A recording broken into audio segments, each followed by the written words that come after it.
Sois loué de faire renaître ton amour toujours, comme si pour la première fois tu nous aimais.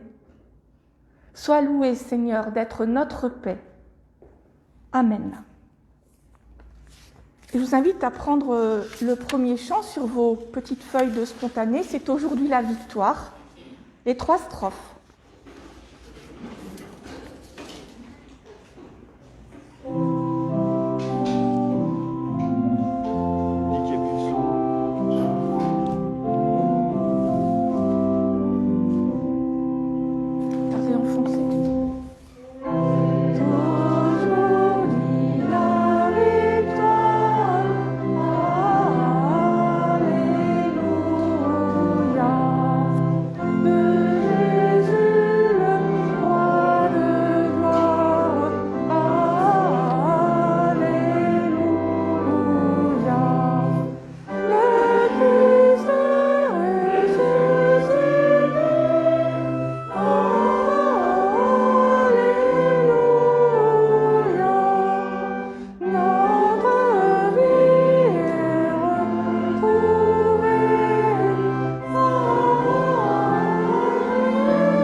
Dieu nous aime tant qu'il a voulu, en Jésus le Christ, partager notre humanité.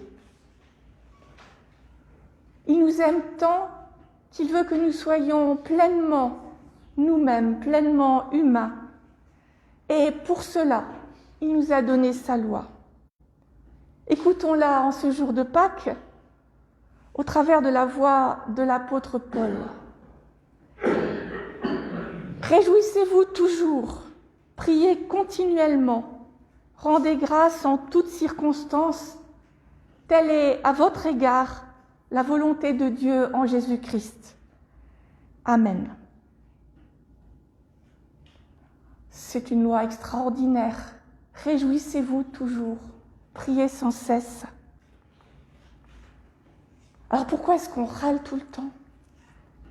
Pourquoi est-ce qu'on a toujours quelque chose qui nous empêche justement d'apprécier le don qui nous est fait ? Nous prions. Dieu vivant, nous nous repentons de n'être pas devant toi un peuple débordant de joie en ce jour où nous célébrons la résurrection de ton Fils.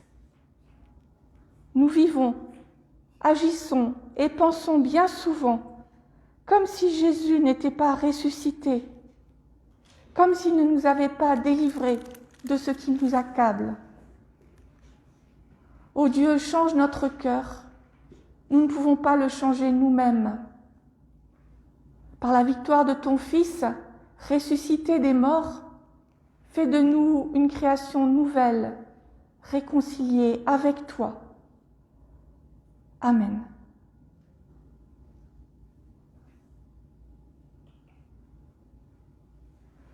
Christ est ressuscité. Il est vraiment ressuscité. Alléluia. En Jésus-Christ, Dieu pardonne. Hier est passé, demain n'est pas encore là, mais aujourd'hui, Dieu nous relève. Il nous appelle à dire oui à la vie tout entière, oui jusqu'à la vie éternelle. Amen. Je vous invite à prendre le deuxième chant et à vous lever pour montrer notre reconnaissance.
Avant de lire la Bible et de méditer la parole que nous pouvons y trouver.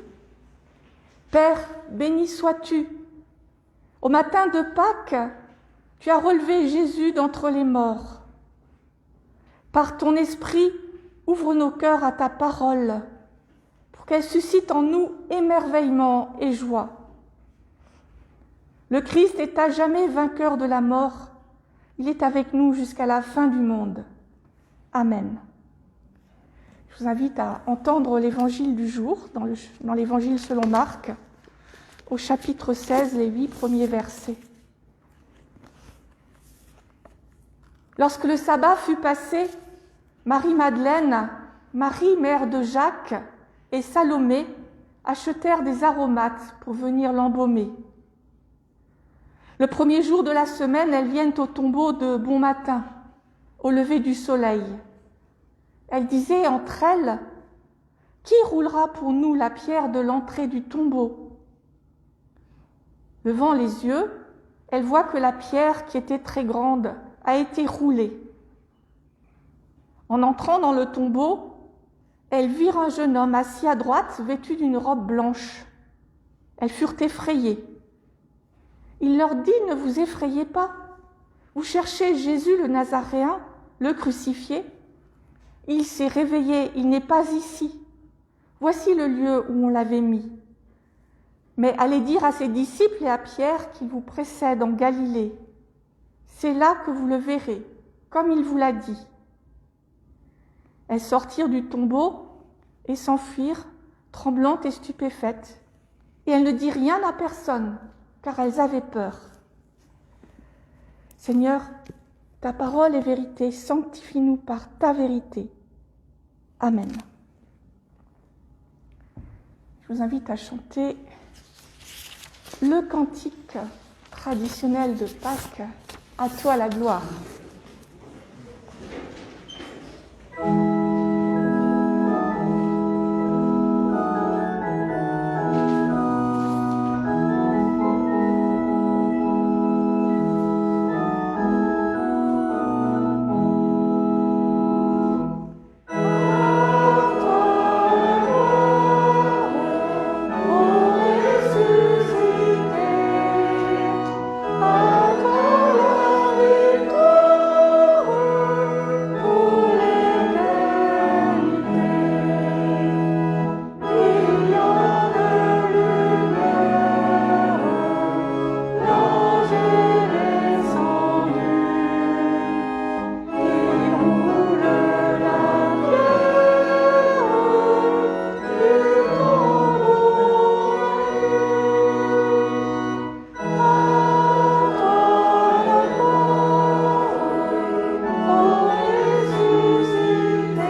Frères et sœurs,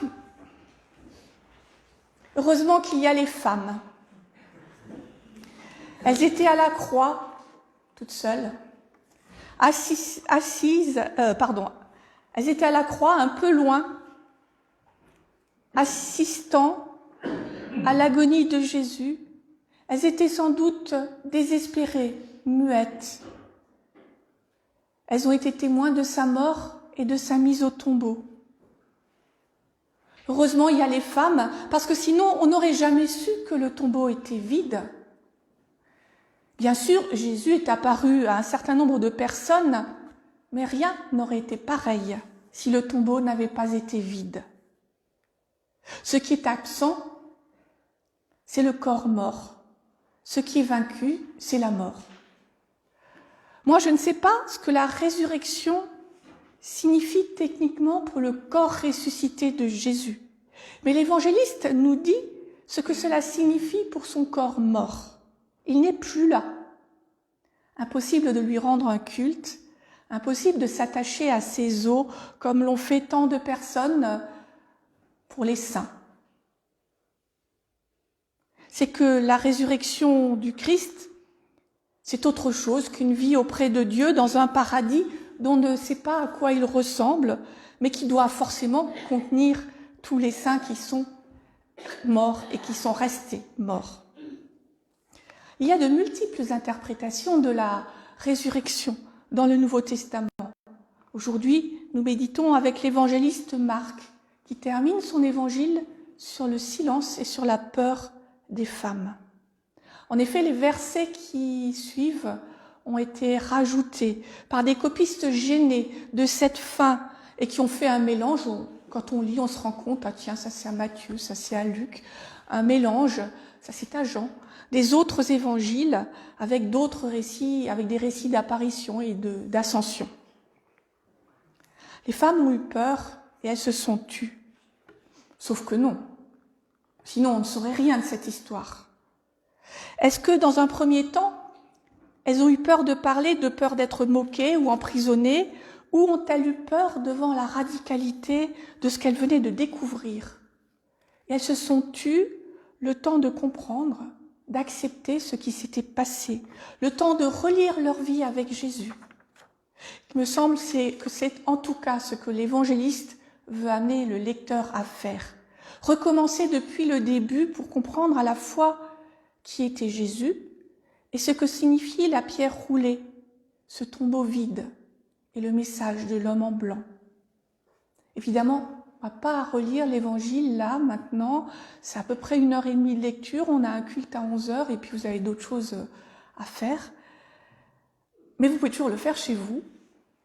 Mais bon, voilà, on va avoir à l'esprit la manière dont Marc présente Jésus, parce que ça, c'est essentiel pour notre méditation. Le vide, c'était d'abord celui de la vie de ces femmes, désormais. Jésus les avait regardées, vraiment regardées. Il avait débarrassé Marie de Magdala de ses démons. Il l'avait libérée. Il les avait enseignées. Elle l'avait suivi non pas comme des cantinières suivaient les armées de Napoléon pour faire la cuisine et puis servir de diverses façons, mais comme des disciples. On ne parle pas d'elles comme la femme d'un tel. Elles ont un prénom. Elles existent pour elles-mêmes. Et cela, c'était un bouleversement dans leur vie. Et elles ne sont désormais plus rien.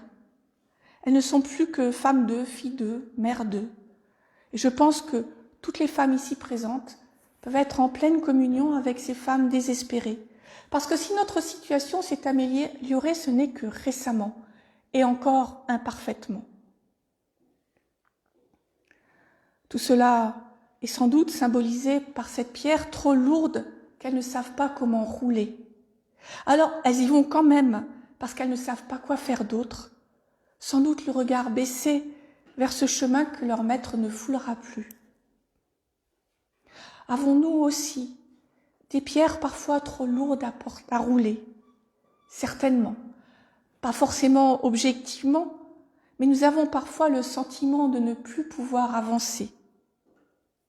Cela fait plus d'1 an que je n'ai pas embrassé mes fils, que je n'ai pas serré la main d'un prochain, que je vis repliée sur moi-même de peur de contaminer les plus faibles. Cela fait plus d'1 an que nous n'avons pas vécu la scène, que nous n'avons pas partagé un repas. Cela fait des mois que je n'ai pas vu vos visages, sauf à travers des écrans pour ceux qui se connectent. Beaucoup sont inquiets pour leurs proches et leur avenir. Beaucoup pleurent des personnes disparues qu'elles n'ont pas pu accompagner correctement. Notre monde est secoué par cette pandémie et en même temps, nous ne savons pas comment le transformer, ce monde, pour que cela n'arrive plus. Nous sommes trop remplis d'informations, remplis de peur, remplis de désirs, remplis d'un passé qui nous accable. En même temps, peut-être faut-il se vider la tête. Peut-être faut-il faire silence et écouter ce que les textes bibliques nous racontent. Au 1er siècle, pas de technique qui facilite la vie, pas de vraie médecine, pas de sécurité sociale, d'allocation chômage, pas de soutien de l'État en temps de crise. On a du travail ou on meurt de faim. Au 1er siècle, en Palestine, les femmes n'ont aucun droit, les enfants sont de peu de valeur, les veuves mendient dans la rue si leurs fils ne les aident pas. Au 1er siècle, l'injustice sociale règne, la violence est quotidienne. Celle de Rome victorieuse, celle des forts sur les faibles, celle des bandits qui attaquent les voyageurs, celle des rebelles à l'autorité. Au 1er siècle, en Palestine, tout le monde veut du changement. Celui apporté par Dieu qui doit venir restaurer son peuple, qui réglera ses comptes dans la violence une fois pour toutes avec tous les ennemis d'Israël. La violence, encore une fois. Ces femmes ont rencontré Jésus dans ce contexte bien précis. Et Jésus leur a parlé d'un autre monde, le même en réalité, mais transformé par le pardon de Dieu et non par sa vengeance, transformé par le respect absolu du prochain. Et Jésus n'a pas fait que l'annoncer, il l'a vécu. Il a mangé avec des pécheurs, il a touché des impurs, il a chassé des démons, il les a regardées, elles, des femmes, comme des êtres dignes du même respect que les hommes. Il les a enseignés, il les a acceptés comme disciples, et maintenant il est mort. C'est terminé. Cette brèche ouverte sur un ailleurs est comblée par la pierre qui est devant le tombeau. Et voilà que la pierre était roulée et le tombeau était vide. Le vide, c'est parfois bien utile. Il faut faire le vide dans nos esprits pour entendre Dieu. Il faut faire du tri et du vide dans nos maisons pour bien apprécier ce qui reste. Au-delà, et pour ces femmes qui n'avaient pas grand-chose, le vide est rupture radicale.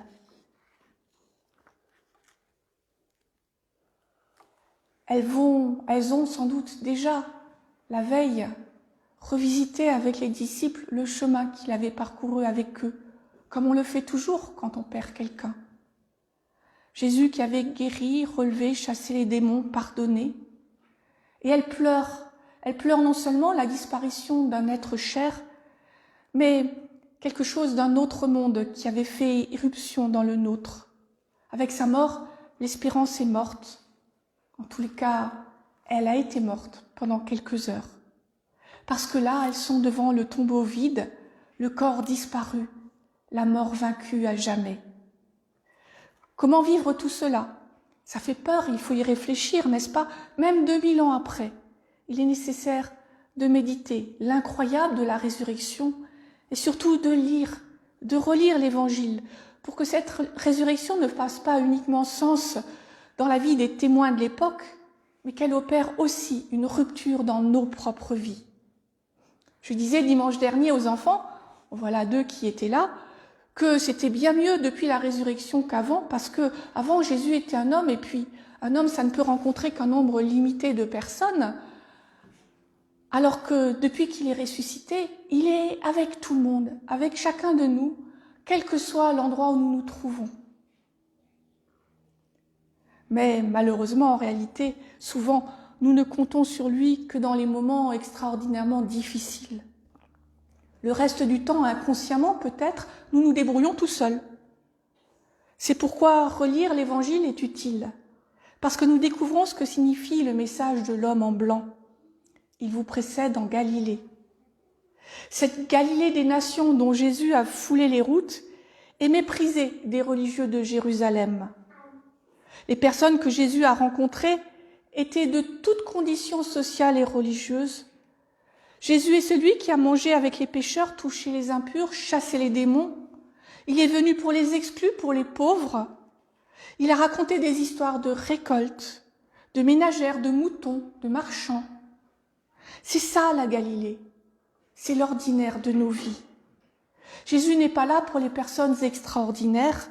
Il ne réserve pas ses gestes pour les grands moments de l'histoire, ni même pour les grands moments de nos vies. Il est là dans les petits événements. Il est présent quand nous sommes dans la joie, comme lorsque nous avons perdu tout espoir en nos capacités humaines. Mais ce qui est vrai, ce qui est expérimenté par beaucoup de croyants depuis 2000 ans, c'est que parfois nous avons besoin du vide.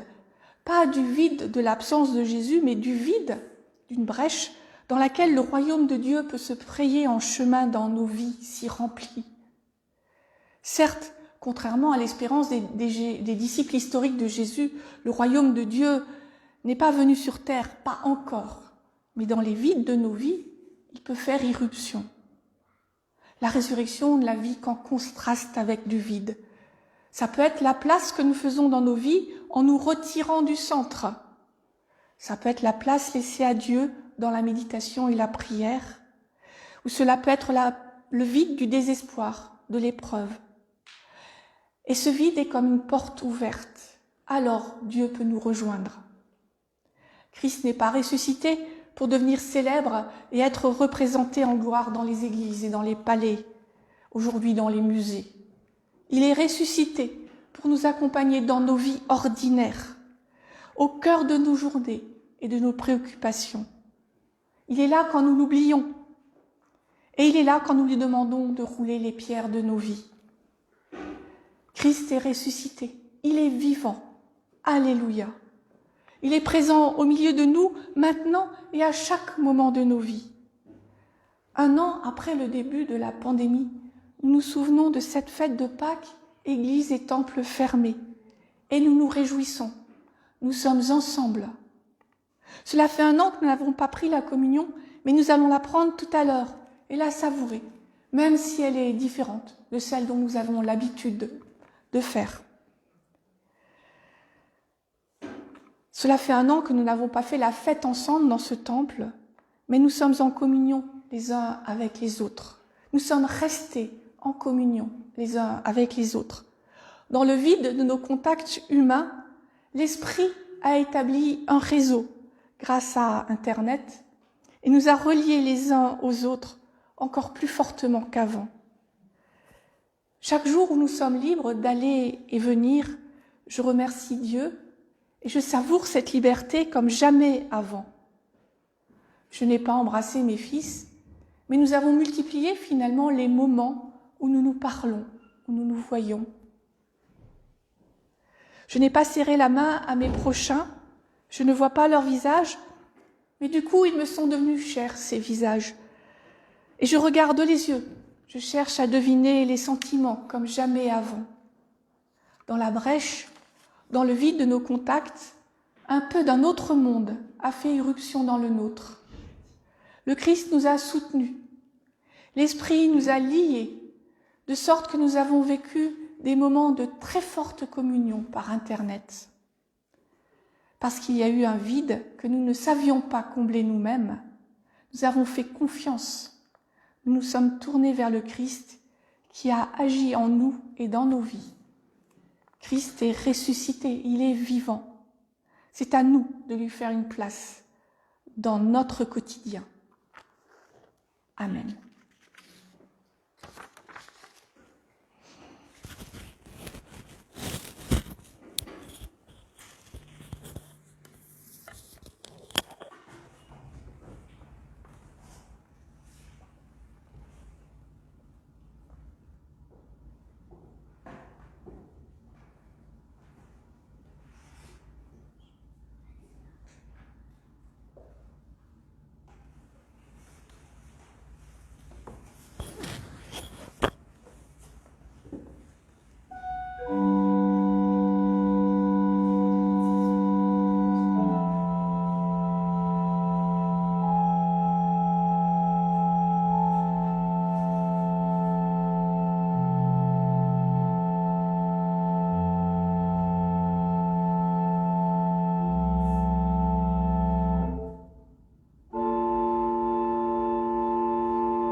à vous lever pour confesser notre foi.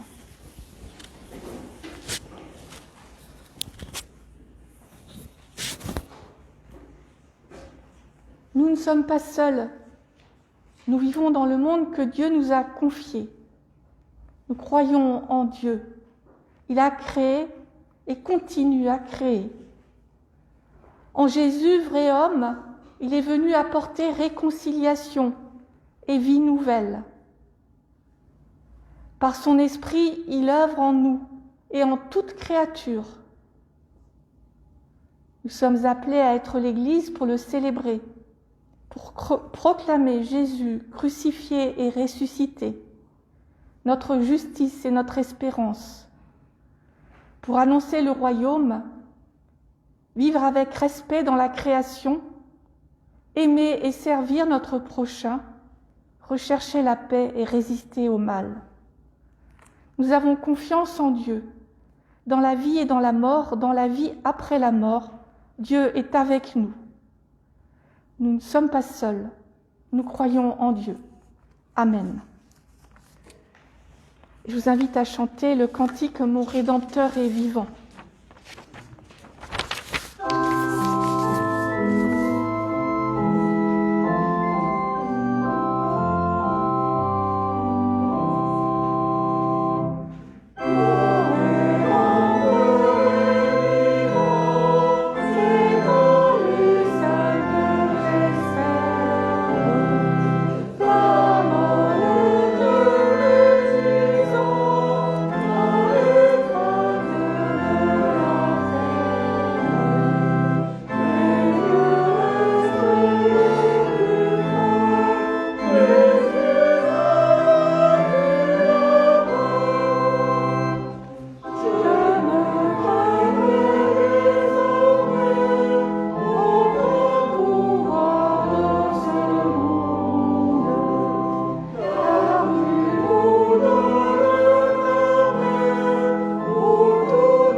C'est le moment des annonces. Mercredi à 17h, nous avons notre rencontre Zoom, les femmes dans la Bible. Toute personne intéressée peut me contacter pour recevoir l'invitation. Nous en sommes arrivés au livre des rois. Il y a beaucoup de péripéties. Je crois que c'est tout pour cette semaine. Donc, la semaine prochaine, à 10h30, comme d'habitude, il y a un culte. En ce qui concerne la scène, nous la faisons aujourd'hui, mais c'est au Conseil presbytéral de décider à quelle fréquence nous allons la faire, parce que c'est quand même plus compliqué comme organisation. Donc, c'est inutile de venir nous demander à la fin, est-ce qu'on la refait 2 fois par mois, parce que nous ne le savons pas encore. Voilà. Donc, je vais vous expliquer. Nous allons, au moment de la liturgie, je vais vous demander de vous mettre en cercle. Donc, vous allez vous mettre en cercle groupe familial par groupe familial, en laissant un espace entre chaque personne. Je pense qu'on a la place dans ce temple, le long des murs, pour y arriver. De sorte à ce que tout le monde pourra se voir. Personne ne se passe rien, donc la distance n'est pas gênante. Et donc, je vous demanderai aussi d'être prêts, d'avoir vos affaires avec vous, parce que vous ne retrouverez plus vos places après. Et quand la liturgie sera terminée, la bénédiction et le dernier chant chanté, eh bien, j'inviterai les personnes qui se trouvent le plus près de la porte à s'avancer, donner l'offrande, pour Marc aussi dans la petite boîte blanche, et puis recevoir le pain, le vin, sortir. Il y a une petite table le long du temple, une petite table sur laquelle vous pourrez reposer votre petit verre quand vous l'aurez bu. Et bien entendu, je vous demanderai de ne pas faire d'attroupement, masque baissé. Vous faites ce que vous voulez dans la rue, mais là, je vous demanderai de respecter les consignes sanitaires. Est-ce que tout est clair? Est-ce que quelqu'un a une question par rapport à ça? Voilà. Et donc, les petits livrets, de toute façon, ils sont à vous. On les a imprimés de sorte qu'il n'y ait pas de problème, ni de rangement, ni de contact entre plusieurs personnes. Donc, il n'y a aucun problème. Vous pouvez les garder et en faire ce que vous voulez. C'est le moment dans notre culte où nous élargissons notre prière vers tous ceux qui en ont besoin. Seigneur, nous voici témoins de la résurrection. Que notre joie guide notre course pour dire au monde que tu es vivant. Sois avec nous quand nous apportons cette espérance à ceux qui sont dans la douleur. Quand nous disons ce bonheur à ceux qui ne le partagent pas. Quand nous annonçons cette paix à tous ceux qui sont divisés. Quand nous proclamons cette certitude à tous ceux qui sont dans le doute. Seigneur, sois avec nous et sois aussi avec toutes ces personnes. Sois avec tous ceux qui habitent nos vies, qui habitent nos pensées et nos cœurs. Nous te les nommons dans le secret de nos cœurs.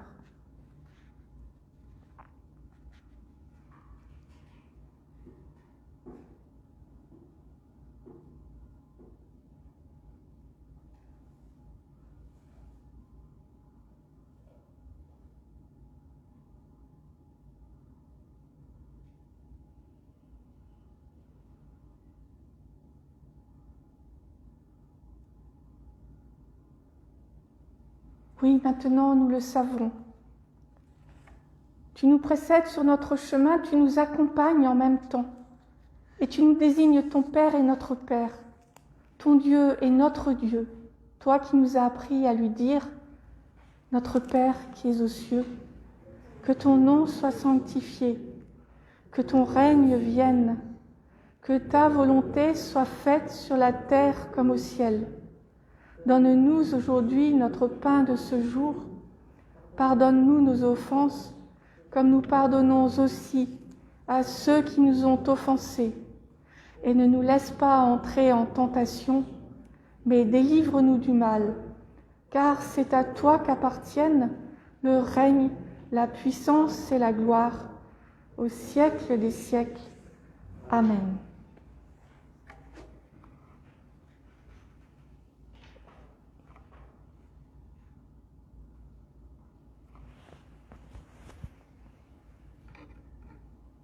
Il est beau et il est bon de te louer, Seigneur notre Dieu. Le ciel se réjouit, la terre s'est vêtue de lumière, le monde entier est entré dans la fête. Le Christ est ressuscité, lui, l'éternelle allégresse. Il a vaincu la mort. À ceux qui sont dans les tombeaux, il a donné la vie. Avec l'Église universelle, avec tous ceux qui frémissent d'une espérance nouvelle, nous chantons la victoire de ton amour. Saint, saint, saint est le Seigneur, le Dieu de l'univers. Le ciel et la terre sont remplis de ta gloire. Béni soit celui qui vient au nom du Seigneur. Hosanna au plus haut des cieux. Pendant que Jésus mangeait avec ses disciples, il prit du pain. Après avoir prononcé la bénédiction, il le rompit et le leur donna en disant « Prenez, c'est mon corps ». Il prit ensuite une coupe. Après avoir rendu grâce, il la leur donna. Ils en burent tous. Il leur dit alors « C'est mon sang, le sang de l'alliance qui est répandu pour une multitude. Amen, je vous le dis, je ne boirai plus du produit de la vigne jusqu'au jour où je le boirai nouveau dans le royaume de Dieu. » Nous prions. Père, tu connais notre faiblesse. Envoie sur nous ton esprit, souffle de vie, souffle de renouveau. Qu'en recevant ce pain et ce vin, il nous soit donné de communier au corps et au sang de ton Fils, Jésus, le Christ. Comme les épis jadis épars dans les campagnes et les grappes autrefois dispersées sur les collines sont maintenant réunies sur cette table dans ce pain et dans ce vin, qu'ainsi toute ton Église soit bientôt rassemblée des extrémités de la terre dans ton royaume. Viens, Seigneur Jésus. Amen. Je vous invite à former ce cercle.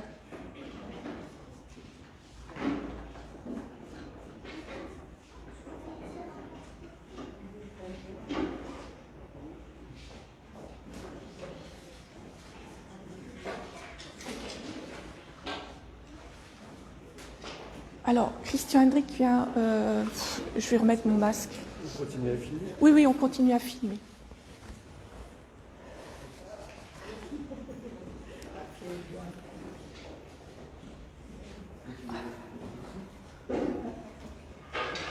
Tu vérifieras que c'est bien enfoncé.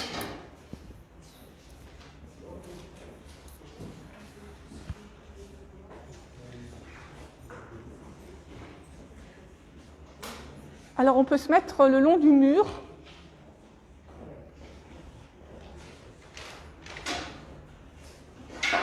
On peut aller jusqu'au fond du temple.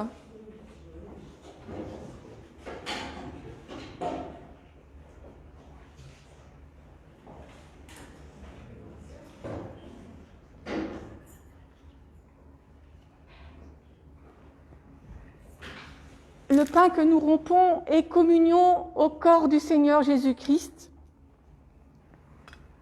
La coupe de bénédiction pour laquelle nous rendons grâce est communion au sang du Seigneur Jésus-Christ. Mais ce moment n'est pas uniquement un moment entre chacun et Dieu, c'est un moment tous ensemble. Nous sommes heureux de pouvoir faire ce cercle. Nous sommes heureux de pouvoir nous regarder tous, au lieu de rester à sa place, éloignés les uns des autres. Donc je vous propose de vivre ce moment avec la joie de la résurrection dans le cœur.